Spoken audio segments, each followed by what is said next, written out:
Bismillahirrahmanirrahim. Assalamualaikum warahmatullahi wabarakatuh. Alhamdulillahi alamin. Nahmaduhu wa nasta'inuhu wa nastaghfiruh wa natubu ilaihi wa na'udzu billahi min syururi anfusina wa min sayyiati a'malina. May yahdihillahu fala mudilla lahu wa may yudlil fala hadiya lahu. Asyhadu an la ilaha illallah wahdahu la syarika lah wa asyhadu anna Muhammadan abduhu wa rasuluhu safiyuhu wa khaliluhu la nabiyya wa la rasula ba'dahu amma ba'd. Ma'asyiral muslimin dan muslimat rahimani wa rahimakumullahu jami'an. Alhamdulillah, kita bersyukur kepada Allah Azza wa Jalla atas semua nikmat yang Allah berikan kepada kita semua. Semoga Allah Subhanahu wa taala merahmati kita semua, mengampuni dosa-dosa kita semua, dan menjadikan kita orang-orang yang bisa istiqamah di atas kebaikan sampai nanti Allah mewafatkan kita semua. Amin ya rabbal alamin. Ma'asyiral muslimin dan muslimat rahimani wa rahimakumullahu jami'an. Malam hari ini adalah kajian kita, kajian kedua dalam kajian fiqhul usrah atau fikih keluarga, yang mana pada malam hari ini kita akan membahas tentang masalah seputar ta'aruf, ya, masalah seputar ta'aruf. Ada beberapa hal yang ingin ulun sampaikan terlebih dahulu sebelum kita masuk ke dalam pembahasan masalah ta'aruf ini. Yang pertama, sebenarnya ta'aruf itu, yang kita maksudkan dengan ta'aruf itu adalah bagaimana agar yang mau menikah, baik itu dari pihak laki-laki ataupun dari pihak wanitanya, itu menikah bukan dalam keadaan sama-sama tidak tahu. Dan agar supaya pada saat menikah itu, ya, diharapkan tercapai tujuan pernikahan, agar supaya pada saat menikah tercapai tujuan pernikahan. Nah, sebenarnya kalau ta'aruf, istilah ta'aruf ini di dalam bahasa fikihnya sebenarnya tidak ada, ya, istilah ta'aruf yang seperti sebagaimana orang saat ini istilahkan, ya. Cuman kita bikin judul ini supaya tergambar, karena yang masyhur, yang terkenal biasa disebut dengan ta'aruf itu adalah proses sebelum kita menikah atau proses sebelum seseorang itu menikah. Nah, ta'aruf ini atau proses sebelum menikah ini itu di dalam syariat diatur, jamaah sekalian. Jadi tidak serta-merta langsung sebagaimana sesuai kehendak kita, ya, ada aturannya. Kemudian yang berikutnya terkait dengan masalah ta'aruf ini atau pembahasan masalah fikih keluarga, baik itu yang kaitannya dengan sebelum menikah ataupun pada saat nanti terkait dengan akad nikah, ya, ini sebenarnya bukan hanya tertuju kepada yang belum menikah saja, tapi juga yang sudah menikah, karena misalnya dia punya adik perempuan atau misalnya punya anak perempuan, jadi dia tahu, atau bahkan punya anak laki-laki, jadi dia tahu, ya, apa yang harus dilakukan, apa yang tidak boleh dilakukan, ya, untuk membimbing anak-anaknya, atau misalnya kalau wali perempuan itu adalah untuk membentengi anak-anaknya dari kesalahan-kesalahan yang terjadi sebelum pernikahan. Dan ini rentan sekali, apalagi anak-anak muda sekarang di zaman media sosial, ya, sangat mudah sekali, Pak. Sangat mudah sekali, dan itu biasanya terjadi hampir, ya. Bahkan yang sudah ngaji pun itu tidak jarang, ya, terjerumus ke dalam perkara-perkara yang tidak diperbolehkan dalam proses dia untuk mencapai sebuah pernikahan. Dan ini tidak bagus. Karena kalau kita mau memulai sesuatu yang baik, itu harus dimulai dari sesuatu yang baik. Kalau mau melangsungkan pernikahan itu mengharapkan keberkahan, kebaikan, maka pun juga prosesnya pun juga harus baik. Nggak bisa kita bilang, ada apa Ustaz, yang penting karena kita minta ampun aja lawan Allah, istighfar aja, nggak bisa.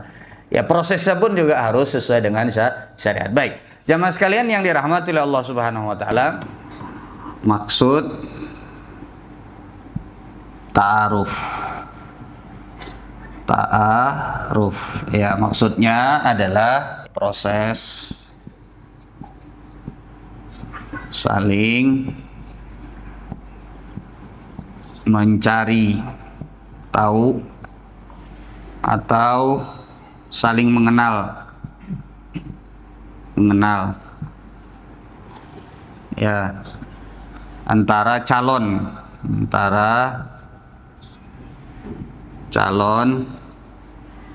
suami dan calon istri. Baik. Jadi bukan berarti prosesnya itu ya kayak misalnya pacaran, chattingan, enggak, itu tidak masuk dalam pembahasan kita. Itu nanti masuk ke dalam pembahasan kesalahan-kesalahan yang biasa terjadi pada saat ta'aruf. Baik. Kemudian jamaah sekalian yang dirahmati oleh Allah Subhanahu wa taala, ini maksudnya ta'aruf, proses saling mencari tahu atau saling mengenal antara calon suami dan calon istri. Ini ada aturannya di dalam syariat kita. Tidak bisa sembarangan, tidak bisa seenaknya. Baik.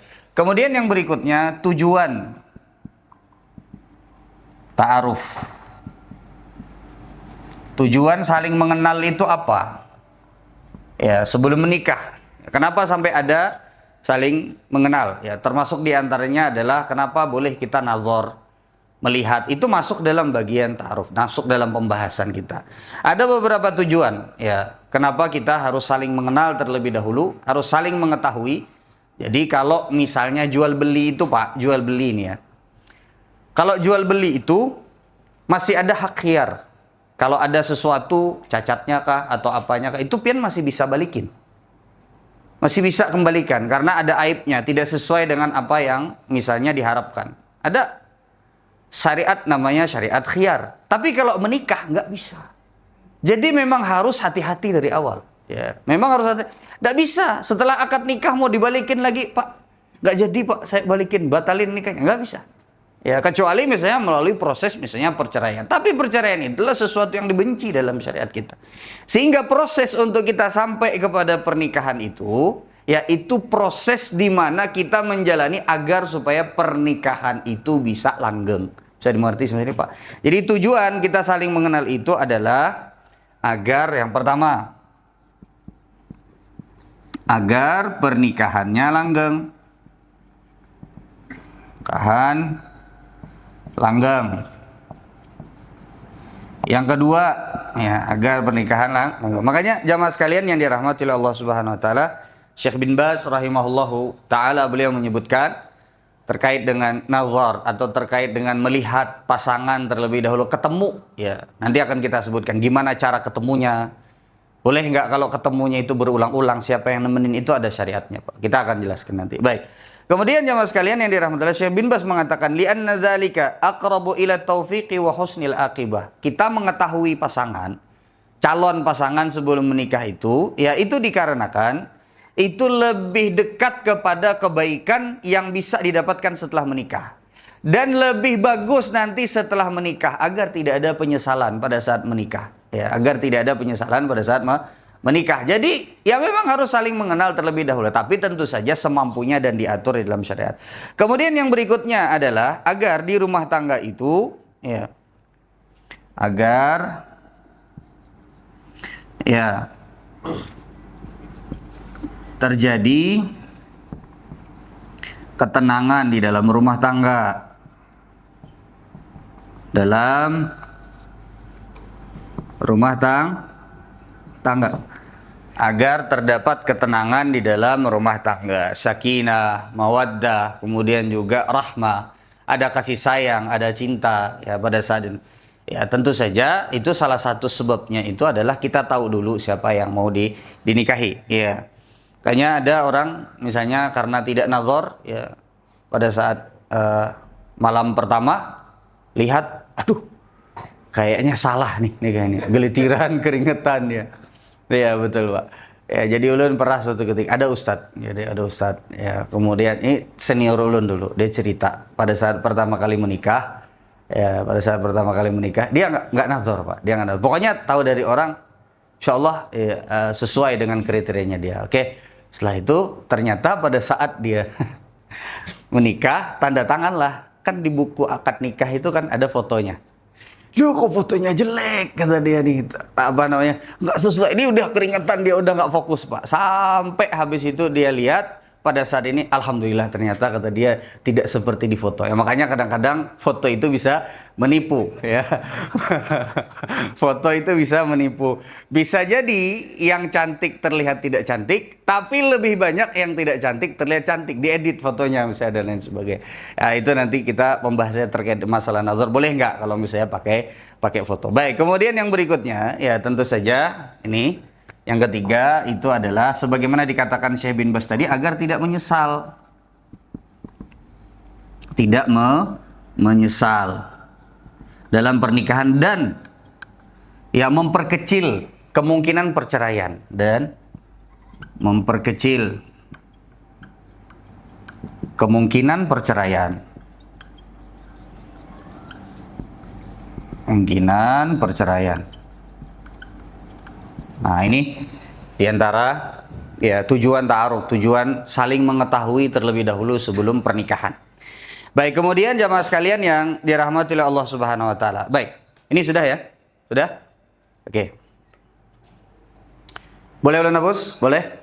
Baik, kemudian poin yang ketiga yang akan kita bahas adalah apa saja yang bisa kita lakukan dalam proses ta'aruf. Apa saja yang boleh dilakukan, yang bisa kita lakukan untuk bisa mengetahui dan mengenal ya calon yang akan kita nikahi. Ya, itu apa saja yang bisa dilakukan. Ada beberapa poin besar, beberapa hal besar atau poin besar yang bisa kita lakukan. Jadi di sini ya apa saja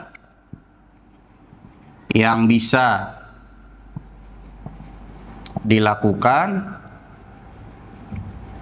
dalam proses ya, dalam proses mengetahui atau mengenal ya calon suami atau calon istri. Apa saja? Ada beberapa hal. Yang pertama adalah ya, yang pertama bertanya dan mencari tahu. Ini pertama. Jadi bertanya dan mencari tahu. Jadi ini kita bertanya. Misalnya bertanya kepada saudaranya, saudara laki-lakinya, misalnya tanya nih, gimana? Kan bisa ading kalau kayak apa, ading ikam ngobrol, tanya bagaimana sifatnya, ya bagaimana bentuk fisiknya. Jadi bertanya, ya, atau mencari tahu, misalnya cari tahu. Ya, cari tahunya itu tentu saja misalnya dari yang diperbolehkan. Ya, bukan berarti cari tahu langsung chat orangnya. Ya.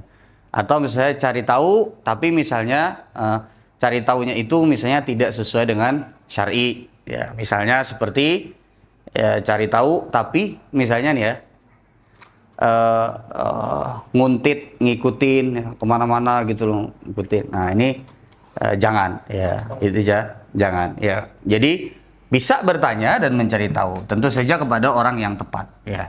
Kemudian yang berikutnya, jamaah sekalian yang dirahmati Allah Subhanahu. Ada banyak sebenarnya yang sebaiknya kita cari tahu. Di antaranya adalah bagaimana agamanya, kemudian juga bagaimana silsilah keluarganya, kemudian juga bagaimana sifatnya, apakah misalnya pemarah atau penyayang atau bagaimana misalnya. Itu bisa kita cari tahu. Baik. Kemudian yang berikutnya yang kedua adalah ya melihat dari keluarganya.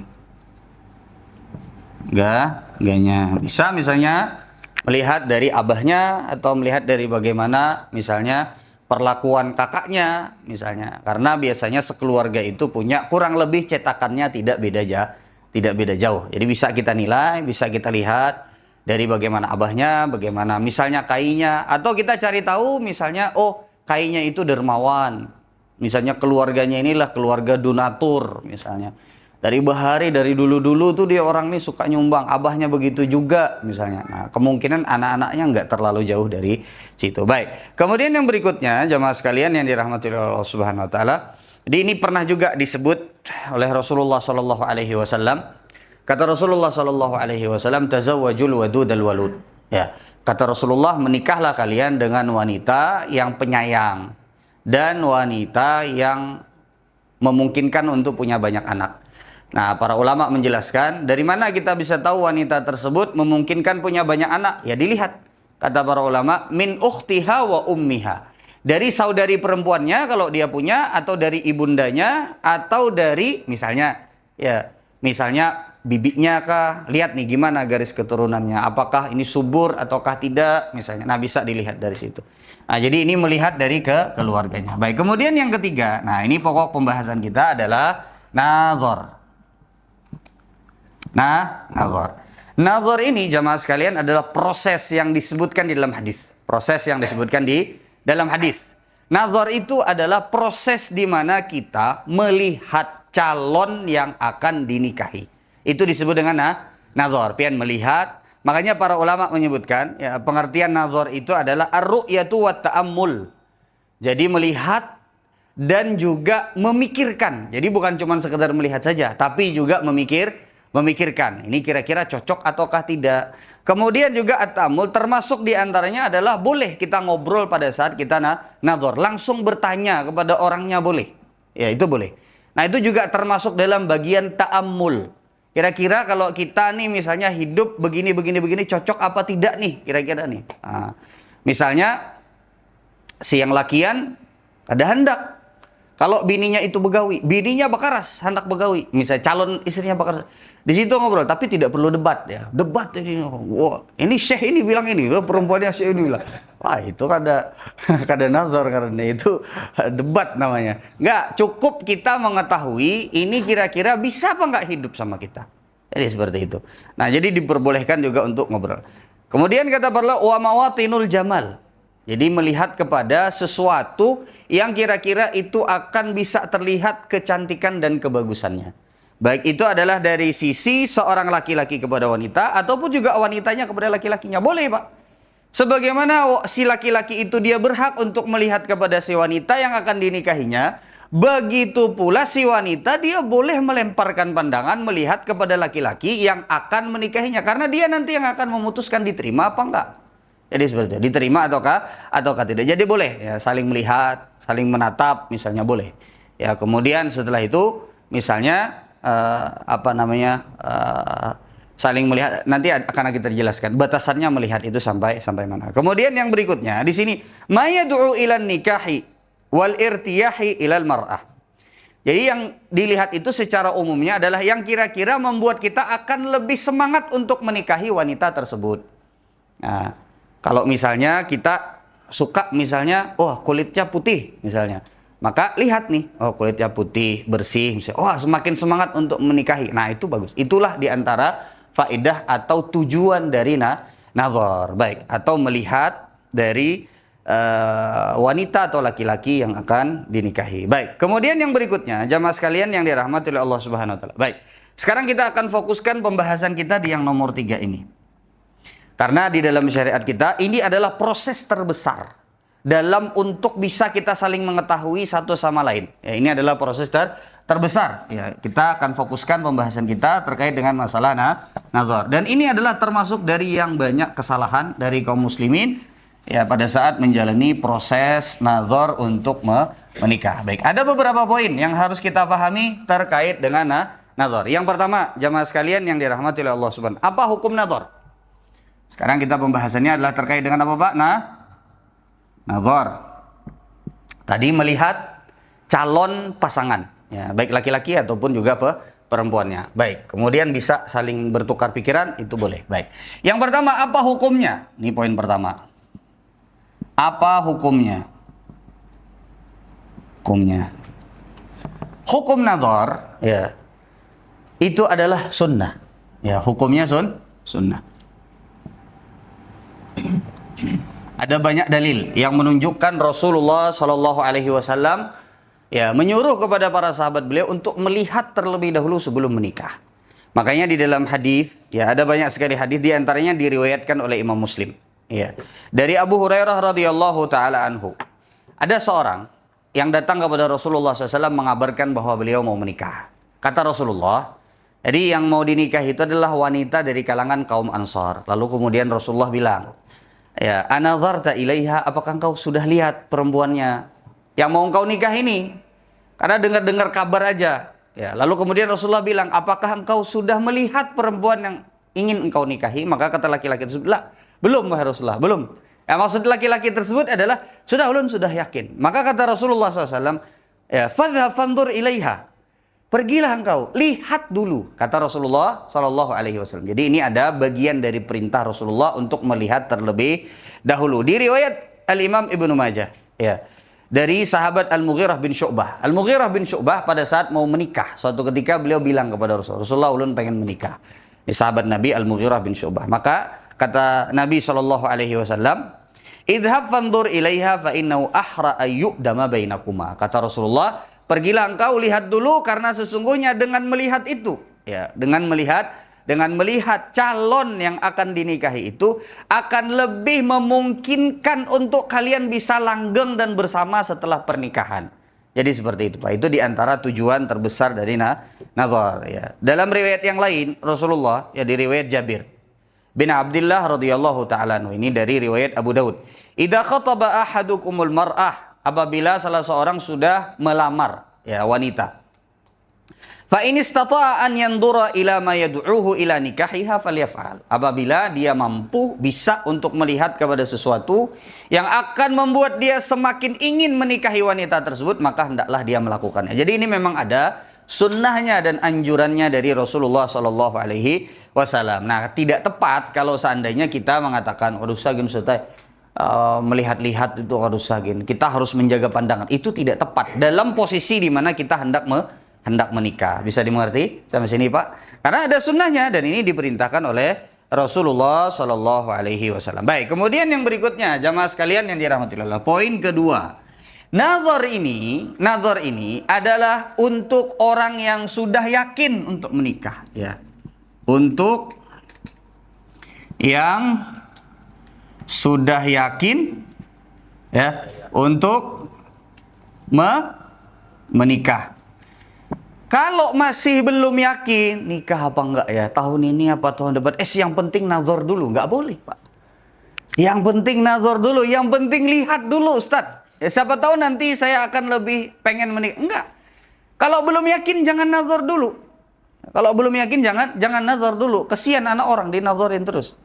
Ya, kesian. Ya, kalau belum yakin jangan. Ya. Yang kedua yang harus difahami adalah, ya, yang boleh dinazar, perhatikan. Dinazar, karena kita nanti akan sebutkan bahwa nazar itu, atau sekarang saja, yang boleh dinazar itu adalah yang, perhatikan nih, yang jomblo-jomblo, perhatikan nih, yang, ya, ada kemungkinan kita diterima, yang ada kemungkinan kita diterima. Jadi kalau kemungkinan besar tidak diterima, jangan nazar. Iya, kemungkinan besar tidak diterima, jangan nazar. Kenapa, Pak? Karena nazar itu ada dua caranya. Yang pertama adalah datang dengan resmi, minta tolong, Pak, saya minta izin, saya ada niat nikah sama anak Bapak, saya minta tolong dikasih kesempatan untuk nazar. Ya. Kalau orang tuanya misalnya bilang, oke, kamu serius? Iya, serius. Silahkan datang. Ya. Misalnya bilang, tapi kamu harus siap loh, saya tolak. Nggak apa-apa, Pak. Yang penting dikasih kesempatan. Nah, itu kan berarti datangnya secara resmi. Yang kedua caranya adalah dengan cara yang tidak resmi. Gimana caranya tidak resmi? Gimana? Nazar tanpa diketahui oleh si wanita yang dinazar.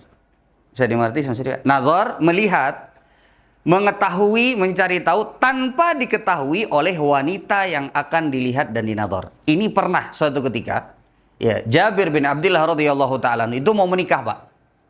Jabir bin Abdullah radhiyallahu ta'ala mau menikah. Lalu kemudian setelah itu Jabir bin Abdullah disuruh sama Rasulullah untuk lihat siapa yang mau dinikahi.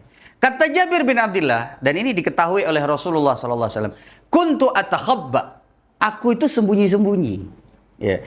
Lihat wanita tersebut itu sembunyi-sembunyi. Tentu saja maksudnya sembunyi-sembunyi ini bukan ngintip kayak misalnya pas lagi apa di kamar mandi atau enggak, bukan itu. Tapi maksudnya sembunyi-sembunyi, lihat mungkin di balik pohon atau di mana. Misalnya ada jomblo-jomblo di sini misalnya yang mau nikah sama akhwat yang biasa kajian di Asifa. Nah, mungkin dari misalnya aja, Pak. Misalnya ya pas lagi pulang pengajian lihat lirik-lirik, oh ini nih di Pinandui misalnya, oh ini DA kendaraan, oh ini sendalnya nih misalnya, ini DA kendaraannya ini. Kemudian dilihat misalnya kan dari balik pohon ya, atau dari balik tirai dilihat misalnya. Boleh gak? Boleh, Pak. Dilihat gimana jalannya misalnya. Ya boleh. Tapi itu tadi, ya kita kemungkinan besar ada kesempatan untuk diterima. Kalau kemungkinan besar tidak diterima, nggak boleh gitu Pak.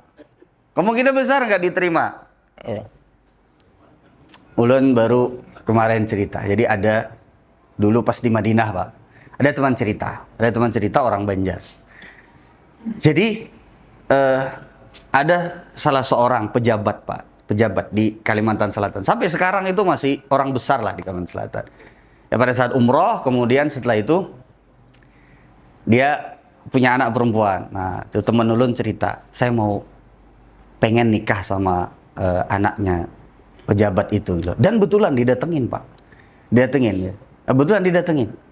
Tapi baru nyampe mau bilang sama abahnya, dimarahin sama abahnya. Belum bilang nggak usah ya. Daripada nyakit-nyakitin hati, udah mending cari yang kira-kira memungkinkan untuk diterima. Ya apa anak lihat sembunyi-sembunyi, nggak usah karena kemungkinannya udah nggak diterima, nggak usah lagi lihat sembunyi-sembunyi. Bisa dimengerti sampai sini Pak? Nah baik, jadi untuk yang sudah yakin menikah, jadi nazar itu adalah dilakukan untuk orang yang sudah yakin menikah. Ya. Kemudian yang berikutnya, ini tadi yang sudah menikah. Dan yang boleh dinazar itu adalah yang ada kemungkinan untuk diterima.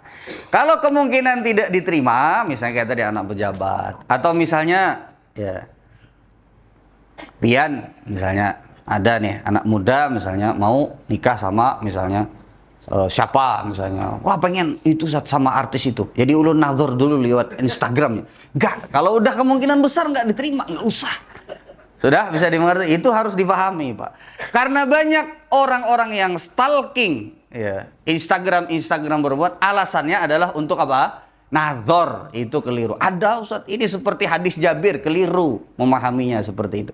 Jabir itu melihat itu dengan kemungkinan besar Jabir itu akan diterima. Dan betul adanya, Jabir setelah melamar itu diterima. Ya. Dan kemudian Jabir bin Abdullah radhiyallahu taala mengatakan, aku menikahinya. Setelah itu menikah. Bisa dimengerti sampai sini Pak? Jadi jangan sampai disalahpahami hadis tersebut. Kemudian yang berikutnya, jamaah sekalian yang dirahmati Allah. Habis. Belum 4 menit lagi. 4 menit. Oke. Kemudian yang berikutnya, jamaah sekalian yang dirahmati oleh Allah Subhanahu wa taala, di antara hal yang harus kita perhatikan bersama adalah kapan nazar itu kapan? Ya, kapan nazar?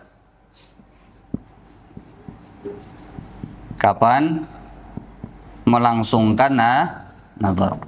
Baik, jamaah sekalian yang dirahmati oleh Allah Subhanahu wa taala, kalau menurut madhab Imam Syafi'i dan madhabnya Imam Ahmad bin Hambal, maka nazar itu dilakukan sebelum khitbah. Sebelum apa Pak? Khitbah. Sebelum melamar. Jadi proses melamar itu proses di mana pian sudah betul-betul yakin. Ya, sudah betul-betul yakin. Agar menghindari jangan sampai sudah ngelamar, terus habis itu lihat, terus gak jadi. Sebenarnya tidak masalah, tapi akan menimbulkan beberapa masalah ya. Karena takutnya nanti kecewa, takutnya nanti perempuannya bisa down dan lain sebagainya. Bisa dimengerti sampai sini Pak?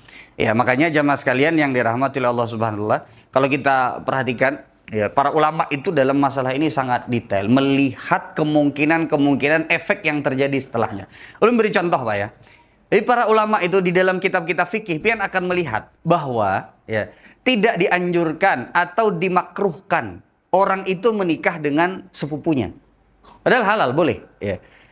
Tapi yang kita tahu kan jangan menikah dengan sepupu. Ada sebagian pendapat para ulama demikian, dan banyak di kitab-kitab fikih dijelaskan seperti itu. Meskipun ini berseberangan dengan ibaratkannya dalil para sahabat banyak yang menikah dengan sepupu. Tapi kalau kita lihat penjelasan para ulama, kenapa kok dimakruhkan nikah sama sepupu? Ya, bukan berarti haram, nggak boleh. Ada sebagian yang itu karena ada masalah medis ya, kalau sepupu itu takut nanti anaknya ada yang sakit. Ternyata kalau kita buka penjelasan para ulama itu panjang Pak pemikirannya. Apa kata para ulama? Karena kalau nikah antara sepupu, kalau terjadi sesuatu di rumah tangganya akan menimbulkan perpecahan silaturahim. Coba kalau nikah sama sepupu, bermasalah di rumah tangga, maka yang akan bermasalah itu adalah di sana lawan di sana, kuitan lawan kuitannya. Betul apa tidak? Kuitan sama kuitan. Bisa pecah nih, bisa putus silaturahim. Makanya para ulama menyebutkan kalau bisa yang bagus itu nikahnya sama orang jauh saja. Ya, itu Bisa. Tapi kalau misalnya memang yakin, enggak masalah, juga tidak masalah. Baik, kemudian yang berikutnya, jamaah sekalian yang dirahmati Allah. Tadi kapan nazarnya? Kalau menurut Imam Asy-Syafi'i, dan menurut Imam Syafi'i dan Imam Ahmad, maka nazar itu sebelum khitbah, sebelum melamar. Kalau menurut Imam Syafi'i dan Imam Ahmad, maka nazar itu nazar sebelum khitbah. Alasannya tadi. Juga ada hadis Nabi sallallahu alaihi wasallam, ya. Ya, kata Rasulullah sallallahu alaihi wasallam, "Idza alqallahu azza wa jalla fi qalbi imri'in khitbatan." Kalau ada salah seorang dari kalau ada salah seorang yang kata Rasulullah yang Allah lemparkan dalam hatinya itu keinginan untuk menikah, keinginan untuk mengkhitbah, ya.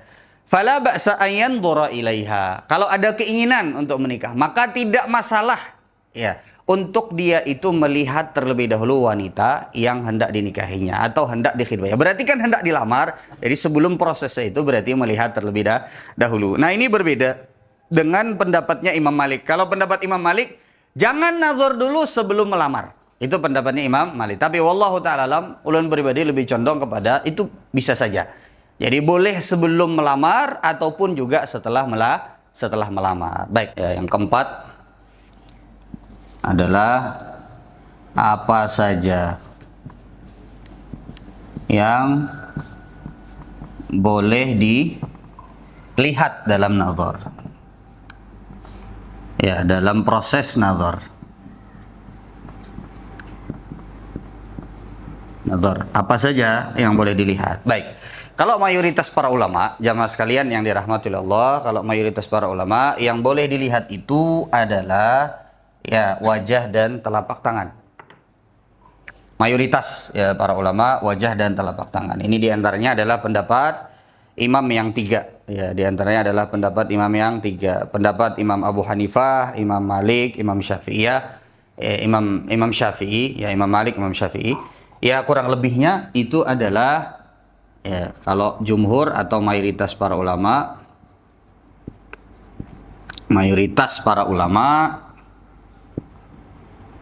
yang boleh dinazar, yang boleh dilihat itu adalah wajah dan telapak tangan. Dan telapak tangan. Ya, wajah dan telapak tangan. Ini sebenarnya kata para ulama menunjukkan bahwasanya dulu itu Pak, di zaman Rasulullah SAW itu ya berarti hampir semuanya itu pakai penutup wajah. Kenapa? Karena kalau tidak, yang ngapain dibuka ya pada saat nazar, kan udah bisa lihat tiap hari. Nah, itulah kenapa ya mayoritas para ulama menyebutkan yang boleh dilihat dalam proses nazar itu adalah wajah dan telapak tangan. Ya, adapun Imam Ahmad ini lebih luas sedikit. Ya, Imam Ahmad. Ahmad. Itu adalah boleh wajah dan telapak tangan plus ya bagian-bagian yang kira-kira akan membuat kita lebih bersemangat untuk menikahi wanita tersebut, seperti misalnya kaki atau lengan atau yang semisalnya. Ya kakinya misalnya ini. Ya, bagian yang batas normal saja, kaki misalnya. Lihat, boleh nggak buka kaos kakinya misalnya. Lihat, jangan-jangan misalnya cantengan atau apa misalnya kan. Dilihat misalnya. Atau lengannya misalnya. Ya, jangan-jangan misalnya ada kabar-kabar misalnya. Wah, itu ininya tangannya misalnya ada apa misalnya, ada misalnya tatonya atau apa misalnya kan. Lihat boleh nggak lengannya misalnya. Bukan cuma sekedar telapak tangan saja, tapi buka sini misalnya. Biar kelihatan juga misalnya kan. Nah, tapi tentu saja ya ini wallahu ta'ala alam. Jadi kalau kita lebih bagus ya kalau untuk yang bagian-bagian seperti itu, kalau memang harus kita yang melihat, maka wallahu ta'ala alam ulun lebih condong kepada itu diperbolehkan kalau misalnya memang ada keperluan dan kebutuhannya. Tapi kalau kita sudah cukup dengan wajah saja Atau dengan misalnya telapak tangan saja sudah kelihatan, oh sudah, insya Allah ini sudah cocok Ustaz. Nah, sudah berarti kan. Wajahnya aja sudah, antum misalnya pas lihat wajahnya aja sudah tertarik, sudah nyaman, sudah enak misalnya. Wah insya Allah enggak, ini Ustaz, insya Allah akan bisa ulun memperbagus keturunan dengan wajah seperti ini misalnya. Ini nggak apa-apa. Ya. Nah, jadi kalau misalnya memang diperlukan karena ada misalnya ada isu atau ada desas-desus itu kakinya ini seperti ini. Agar supaya tidak menyesal boleh. Kalau mau misalnya minta bukaan kakinya, tapi jangan harus tahu diri ya, harus tahu diri. Jangan sampai anu Bang, misalnya buka misalnya sampai ke bagian atas. Nah, itu jangan. Bisa dimengerti sampai sini Pak. Itu diantara aturan-aturan. Jadi ya sekali lagi mayoritas para ulama itu wajah dan telapak tangan. Tapi kalau Imam Ahmad itu lebih longgar sedikit. Kita tidak berbicara tentang pendapatnya Zahiriyah. Nanti takutnya pian salah paham. Jadi itu tidak ulun sampaikan ya. Pendapat Zahiriyah agak sedikit lebih ekstrim dalam masalah ini, jadi kita cukupkan dua pendapat, dan itu pun disebutkan oleh para ulama adalah pendapat yang lemah ya. Baik, kemudian yang berikutnya di antara hal yang harus kita perhatikan pada saat nazar. Nih perhatikan Pak. Jadi buat pian-pian yang anaknya mau dinazar atau laki-laki yang mau nazar, mau nikah, itu jangan sampai terjadi khalwat. Jangan sampai membiarkan yang mau menikah ini berdua-duaan, karena tidak sedikit dari orang tua yang tidak paham. Akhirnya pada saat si laki-lakinya mau nazar, lalu kemudian orang tuanya bilang nih, supaya bubuhan pian lebih nyaman bepandiran, aku tinggalkanlah ini, salah Pak. Kan seperti itu, karena supaya lebih bebas berbicara nanti tentang misalnya, nggak boleh, tetap harus ditemani. Bisa dimengerti sampai sini Pak? Baik. Jadi yang kelima, di mana nih? Belum tulis nih. Sini ya. Yang kelima, ya tidak boleh dalam proses nazar itu dengan khalwat, tidak boleh dalam proses nazar dengan khalwat. Khalwat itu adalah berdua-duaan, membiarkan mereka berdua-duaan, nggak boleh. Ya, sekarang pertanyaannya, gimana biar nggak khalwat? Siapa yang nemenin? Nomor satu yang nemenin adalah mahramnya. Mahramnya siapa? Si perempuan. Ya, mahramnya si perempuan. Misalnya abahnya kah, atau kakaknya kah, atau misalnya pamannya kah? Nah itu. Ya, kalau misalnya tidak ada, maka pindah. Misalnya seperti mamanya dari si calon laki-laki. Kalau juga tidak bisa karena jauh atau karena sudah meninggal semua, orang yang dituakan di tempat tersebut yang akan membuat misalnya pada saat itu malu kalau misalnya mau macam-macam. Kalau ngobrolnya misalnya ngalur ngidul, malu misalnya, itu orang yang dituakan di situ tetap harus ditemani. Ya, misalnya siapa? Bininya Pak RT kah misalnya, atau siapakah misalnya kan, atau misalnya bininya Ustadz kah disuruh kawaniakan. Nah seperti itu. Bisa dimengerti sampai sini? Baik, kemudian yang berikutnya, jadi tidak boleh dalam proses nazar itu ada khalwat. Sekali lagi keliru kalau bapak-bapak meninggalkan anaknya untuk dinazar kemudian dibiarkan berdua-duaan saja. Tetap kawa diawasi lewat CCTV ada. Nah, tetepin harus di situ, Pak. Tetap harus di situ. Biar ada CCTV-nya 10, ya tetap pian harus ke situ. Baik. Kemudian yang berikutnya, jamaah sekalian yang dirahmati oleh Allah Subhanahu wa taala. Nomor berapa sekarang? 6 ya. Ulun hapus boleh. Pian sampai berapa menit lagi kuat? Berapa menit lagi komatnya, Pak? Berapa menit? Oke.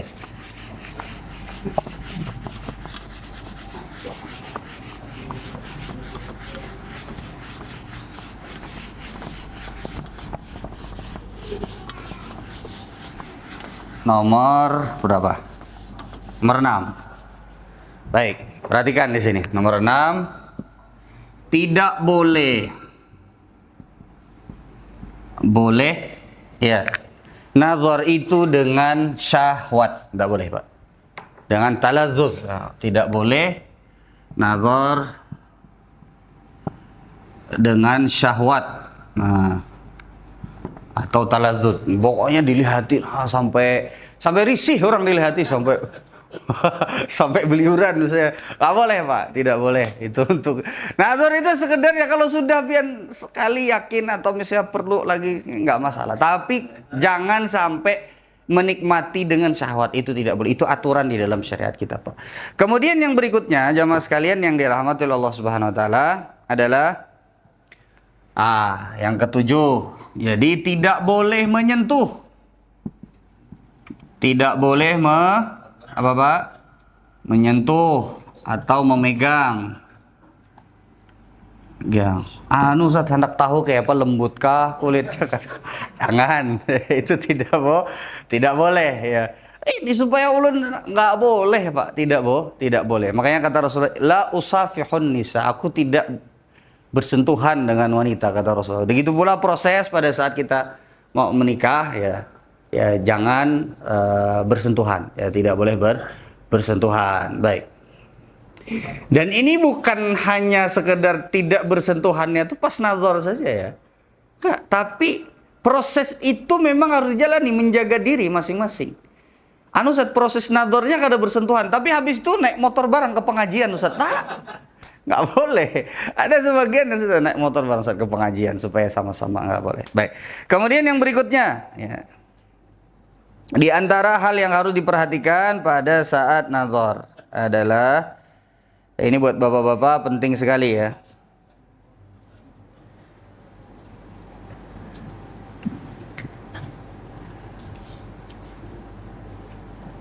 Nah, ini penting nih. Saat nazar ya, saat nazar ya tidak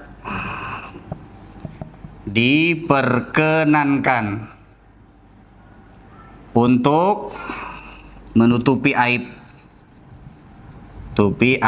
atau hal yang harus diketahui sebelum menikah,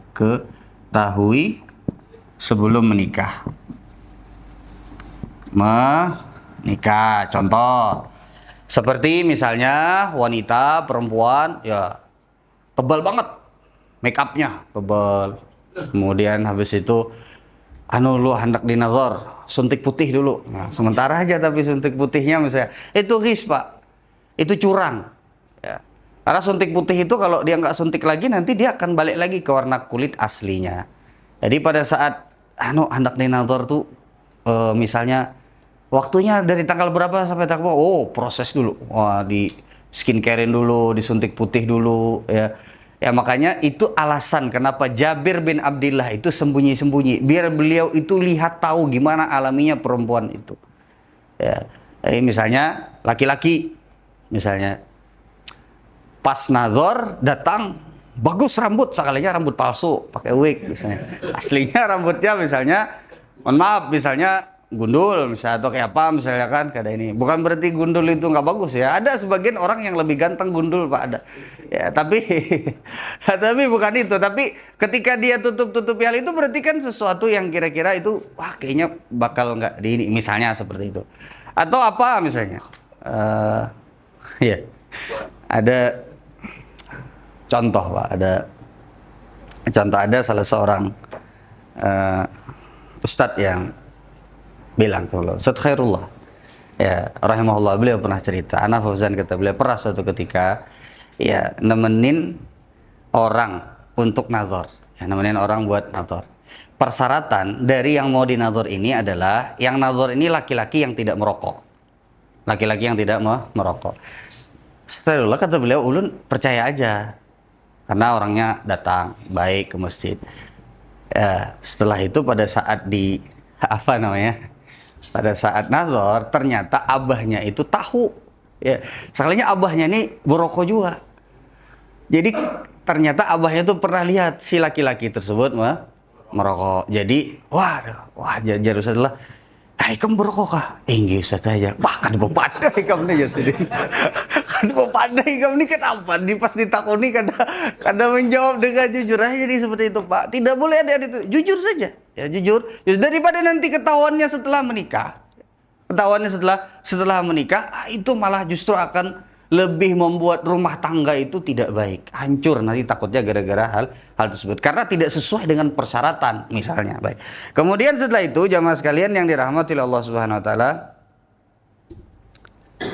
ya, saat nazar tidak diperkenankan untuk menutupi aib. Hal tersebut harus diberitahukan. Maksudnya aib ini bukan berarti aib-aib yang misalnya masa lalu, enggak, aib-aib yang misalnya kaitannya dengan fisik kayak tadi, misalnya kulitnya apa misalnya, atau yang kira-kira tidak disesuaikan dengan persyaratannya kemudian ditutup-tutupi, ditadlis misalnya, itu tidak diperbolehkan. Baik, jadi jamaah sekalian yang dirahmati oleh Allah Subhanahu wa taala, mungkin ini dulu, nanti mungkin akan ada yang kedua, apa saja kriteria yang bagusnya untuk dinazar itu, yang dilihat itu apa saja, dari sifat-sifat akhlaknya apa saja, nanti insya Allah semoga mudah-mudahan pertemuan yang berikutnya itu akan kita bisa bahas. Ya, baru kemudian kita lanjut kepada hukum khitbah, hukum seputar lamar-melamar. Nah, insya Allah akan kita lanjutkan pada pertemuan yang akan datang. Ini yang bisa ulun sampaikan pada kesempatan kali ini. Kita tutup dengan doa kafaratul majelis. Subhanakallahumma wa bihamdika, asyhadu an la ilaha illa anta, astaghfiruka wa atubu ilaik. Assalamualaikum warahmatullahi wabarakatuh.